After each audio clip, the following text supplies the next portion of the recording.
Normal kenyam bana racha kakui Gambela katin content lat karodi na rawika Gambela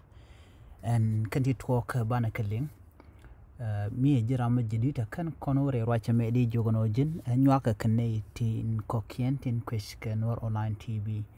mi jirama jidit kachi jakan la rame di jogonojin ko subscribe kan nor online tv ko bi rointin content banonka katungne tinas bikan shamala shubkaji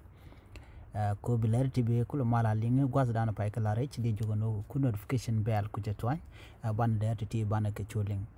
are wika Gambela shet nika gwase dana che kor sheto ka je ka kor pas en pai wa tegrik tu wanti jodian lat en tam en ler bu kon kulin ke jen gwase me ler dana to re wika Gambela ngode tel maliatin dolne dial ko de ka wore rek news no tel mal me gwa mission ben Rayuka Gambela ni ka kor gwase chanwar shakana ka jiwa kem telarami ci jal reira gwase chanwar shakana tin natin kontla nyak terrorist Rayuka Gambela chine dial ci ka dwal lonko dongde ka ore kide na de ka jal tel torbiyel jal ka tel naytu ku jimi ka jiwa ani ka gwase dani ci kor mo me ci odalat gwad me chanwar shaka pere ka tin nyak terrorist kanitin konen nak nware ka kem ka ber kan barato chala de GUN tin konen terewika Addis Ababa chika Africa Union chikan la no ba ne konte ka jiwa ba ko mo ke dej no be ka gang ko chikan berti la rob jiwa nak bang ti chikan ka bilan nak chikan ga bamak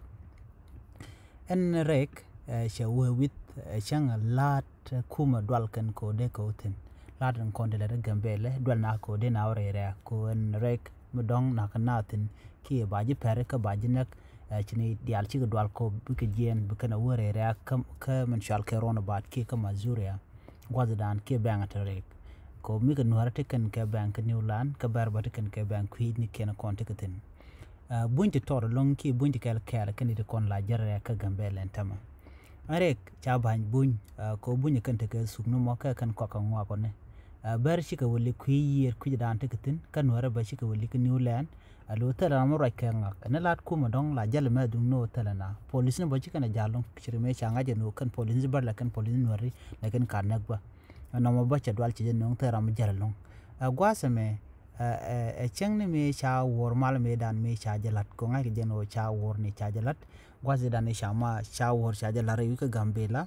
ne de kon la politician ne ki ne de kontin la kwar ngoda ba tala mal mi chanen mi chetok ko ne dial dwal na ka ta dan len ngaro din ke jem ko kuma Ethiopia ba ki kuma federal ngoda ba tala mi chanen lat ka ki dob dan de mal der ben ke jem are ka Gambela bo ke jen gwasa me la gadul gor ka dial ci kan won ci kan kan kan ire ko ne jen kan wer zone cha kan no federal ke kuma ko bi kan on bukan mena nyak zone na ba mi shi won dien ci ko tok bi ko cholo jok agenda na chalat ka ci won dien ci tok on tama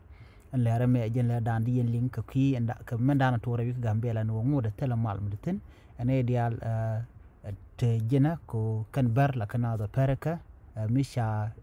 jong misha ben chet kesar de kan Sunday la kan rikti di la kan kalet ke ja la kan wala kan ga pereka ka kuje mo jen la dan di link no Gambela ngoda tela mal mudten chengne me cha wor mal cha la rewi Gambela tela ma joj tene tam en wojite ka mal agenda dan di ngi jen gwasme biata kamal nyaga jega netin kokien bye bye